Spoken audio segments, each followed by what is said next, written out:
Hello दोस्तों, इस video में मैं चर्चा करने वाला हूं एफकॉन्स इंफ्रास्ट्रक्चर लिमिटेड के बारे में। उम्मीद है नाम यहां पे क्लियरली दिख रही होगी आपको। अगर मैं बात करूं दिन की हाई की, 338 रुपये 10 पैसे का दिन की हाई बनाया। उसके बाद बात करें तो कंटिन्यू इस स्टॉक्स के अंदर गिरावट वाली सिचुएशन बनी रही आज के दिन, और दिन का लो बनाया 319 रुपये का।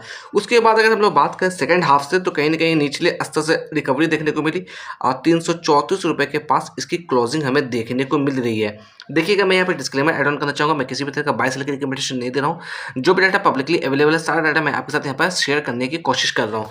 अगर यहाँ पे मैं बात करूँ सबसे पहले रिटर्न्स को लेकर, तो देखिएगा पिछले एक महीने में क्या कुछ रिटर्न्स इस कंपनी ने बना के दिया है। तो 13.95%, ऑलमोस्ट 14% की भारी गिरावट इसके अंदर नोटिस की गई है। पिछले एक साल से हम लोग यहाँ पर कंपेयर करने की कोशिश करें, तकरीबन 27% से भी ज़्यादा की गिरावट इसके अंदर नोटिस की गई है। वहीं पर मैं बात करूँ मैक्सिमम यानी कि 5 साल के टाइम पीरियड में बात करूँ, तो देखिएगा 29.56% की काफ़ी बड़ी गिरावट इसके अंदर नोटिस की जा रही है। यानी कि सिंपल सी बात है, पिछले 5 सालों में किसी भी तरह का पैसा इसने बनाकर नहीं दिया है। अगर यहाँ पे मैं बात करूँ सबसे पहले कंपनी के ऊपर कर्ज को लेकर, तो कर्ज लगातार इसके ऊपर बढ़ता हुआ आ रहा है। अभी हम लोग बात करें कर्ज की, तो तकरीबन 3,565 करोड़ का कर्ज हो चुका है कंपनी के ऊपर। तो वहीं पे मैं बात करूँ इसकी फेस वैल्यू की, 10 रुपये की फेस वैल्यू से ट्रेड करता हुआ दिख रहा है।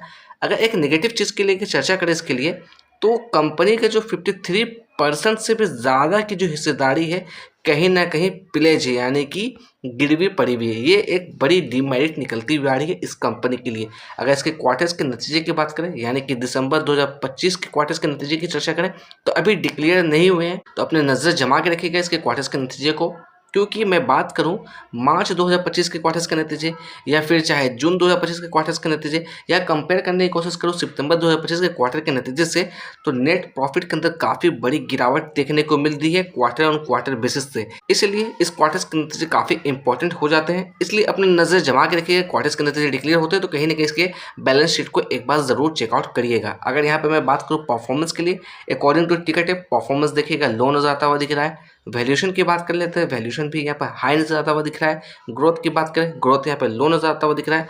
अगर फोरकास्टिंग की बात करें, तो यहाँ पर देखिएगा सिर्फ और सिर्फ 7 एनालिस्ट ने इसे कवर किया और 71% की रिकमेंडेशन आती हुई दिख रही है। तो इस लेवल्स को देखकर आपको फॉर्मो में बिल्कुल भी नहीं होना, ट्रैप बिल्कुल भी नहीं होना है। अपने फाइनेंशियल एक्सपर्ट से चर्चा करिएगा, तभी किसी तरीके का डिसीजन लीजिएगा। अगर हम लोग चार्ट पर चर्चा करिए, तो देखिएगा मैं इस लेवल्स की बात कर रहा हूँ। ये जो लेवल्स दिख रहे हैं, ये कैंडल है आपका जुलाई 2025 की, यानी कि ठीक आज से 8 महीने 9 महीने की पहले की कैंडल है। यहाँ पर सपोर्ट बनाया था तकरीबन 390 रुपये के आसपास।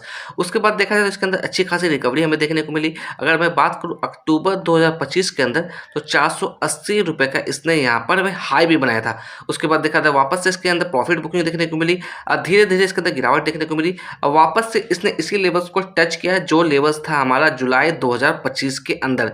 यहाँ पे देखा जाए तो काफ़ी दिनों तक इस लेवल के आसपास इसने ट्रेड करने की कोशिश की, यानी कि जुलाई के लेवल्स को, यानी कि जुलाई के सपोर्ट को इसने काफ़ी रिस्पेक्ट दिया। उसके बाद देखा जाए तो एट द एंड इसके अंदर काफ़ी बड़ी गिरावट नोटिस की गई और यहाँ पर बॉटम बनाया तकरीबन 318 रुपये के आसपास। काफ़ी बड़ी गिरावट इसके स्टॉक्स के अंदर नोटिस की जा रही है लगातार। अगर हम लोग बात करें तो अगर इसके अंदर मैं बात करूँ वॉल्यूम की, तो वॉल्यूम सिर्फ और सिर्फ 13.5 लाख के आसपास की नोटिस की गई है। डिलीवरी और परसेंटेज की बात करें, 40% की डिलीवरी इसके अंदर उठाई गई है। अगर यहाँ पे मैं बात करूँ 50 डे मूविंग एवरेज के लेकर, तो 50 डे मूविंग एवरेज निकलती हुई आ रही है 380 रुपया। अभी करंट प्राइस की बात करें 334 रुपया है। तो देखा जाए 50 डे मूविंग एवरेज अभी करंट प्राइस से काफ़ी ऊपर निकलती हुई आ रही है यहाँ पर।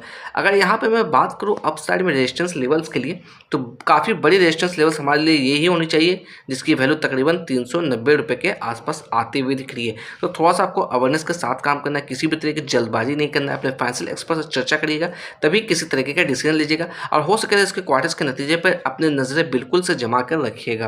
अकॉर्डिंग टू ट्रेडिंग व्यू, अगर मैं बात करूँ यहाँ पर फोरकास्टिंग को लेकर, तो देखिएगा 10 एनालिस्ट ने इसे कवर किया over the 1 year of time period. Maximum estimate की बात करो 602 रुपये दिया है, मिनिमम एस्टिमेट की बात करें 380 रुपये दिया है, करंट प्राइस की बात करो 334 रुपया है। देखा जाए मिनिमम एस्टिमेट के काफ़ी नीचे निकलती भी आ रही है और ये जो मिनिमम एस्टिमेट है यही हमारा 50 डे में की वैल्यू भी निकलती हुई आ रही है। तो अगेन मैं कहना चाहूँगा आपको अवेयरनेस के साथ काम करना है। चलते चलते मैं इतना कहना चाहूँगा, जो भी मेरे चैनल पर पहली बार मेरे चैनल को प्लीज़ आप लोग सब्सक्राइब कर दीजिएगा, जिससे मुझे मोटिवेशन मिलती रहेगी।